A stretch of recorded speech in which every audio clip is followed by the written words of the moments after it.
Hello foodies, आज मैं लेकर आई हूँ सर्दी से बचाव का अचूक नुस्खा। एक लड्डू खाइए और निरोग रहिए। घुटने, कमर दर्द, खून की कमी, आंखों की रोशनी और बालों की समस्याओं से पाएं छुटकारा। तो चलिए इसे बनाने का तरीका देखते हैं। लड्डू बनाने के लिए जो चीज़ें हमें चाहिए वो इस तरह से हैं। ये सारी चीज़ें लेकर छोटे छोटे टुकड़ों में कट कर लें और गोंद को कूट कर थोड़ा छोटा छोटा कर लें। गुड़ को भी इस तरह से क्रम्बल करके ले लें।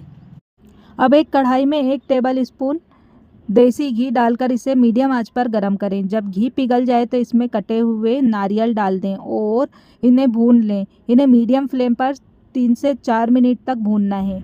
जब यह हल्के रंग बदलने लगे तो इन्हें आप निकाल लीजिए। इसी तरह से उसी कढ़ाई में फिर से हम 1 चम्मच घी डाल करके गरम करेंगे। फिर इसमें हम मखाने डाल देंगे और इसे लगातार चलाते हुए हमें रोस्ट करना है धीमी आंच पर 2 से 3 मिनट के लिए, या जब तक कि ये क्रिस्पी ना हो जाए। तो इसे हाथ से इसे तोड़कर देखें, अच्छे क्रिस्पी हो जाए तो इन्हें भी एक थाली में निकाल लें, उसी थाली में जिसमें हमने नारियल निकाला था। फिर से कढ़ाई में हम घी गरम करेंगे और अब इसमें हम डाल देंगे किशमिश, काजू और बादाम। तीनों चीज़ों को एक साथ डाल करके हमें रोस्ट करना है धीमी आंच पर 3 से 4 मिनट के लिए। जब ड्राई फ्रूट्स रोस्ट हो जाएं तो इसे भी हम उसी थाली में निकाल लेंगे। उसी कढ़ाई में फिर से 2 बड़े चम्मच घी डालकर गरम करें। जब घी अच्छा गरम हो जाएगा तब इसमें हम गोंद डालकर फुलाएंगे। तो गोंद को थोड़ा थोड़ा डाल करके इसे फुलाना है। एक साथ चलाते हुए थोड़ी सी तेज़ आंच कर लें और गोंद को फुला लें। जब ये अच्छे से फूल जाए तो इसे एक प्लेट में निकाल लें। इसी तरह से बाकी की गोंद को भी फुलाकर निकाल लीजिए।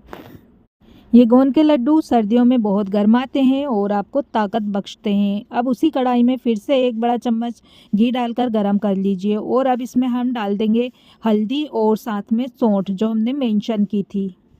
साथ ही में इसमें क्रम्बल किया हुआ गुड़ डाल दीजिए और फिर इसमें आधा कप पानी डाल दीजिए। अच्छे से मिक्स कीजिए। अब गुड़ की हमें 2 तार की चाशनी बनाकर तैयार करनी है। ड्राई फ्रूट्स जो हमने रोस्ट करके रखे हैं इन सबको एक थाली में डाल करके और मिला दीजिए। साथ में इसमें कटे हुए पिन खजूर भी डालकर मिला दीजिए। और अब देखिए इधर गुड़ की चाशनी में अच्छे से उबाल आ गया है और ये 2 तार की चाशनी बनकर तैयार हो गई है।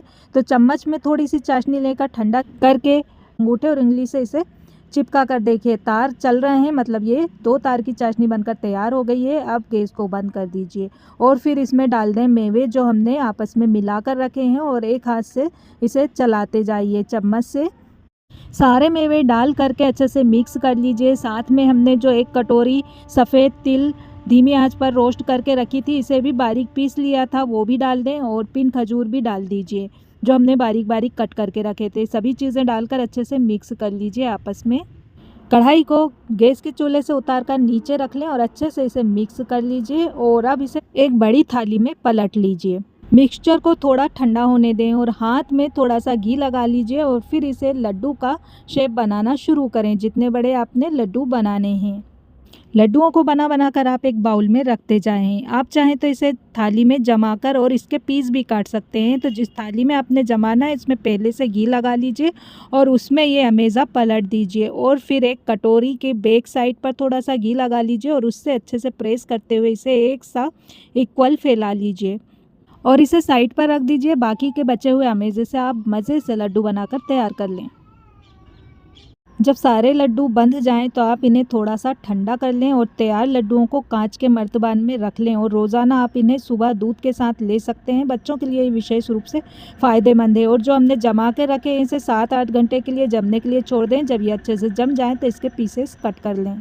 आप इसे सुबह सुबह खाली पेट 1 गिलास दूध के साथ 1 पीस ले लीजिए, काफ़ी फ़ायदेमंद होगा।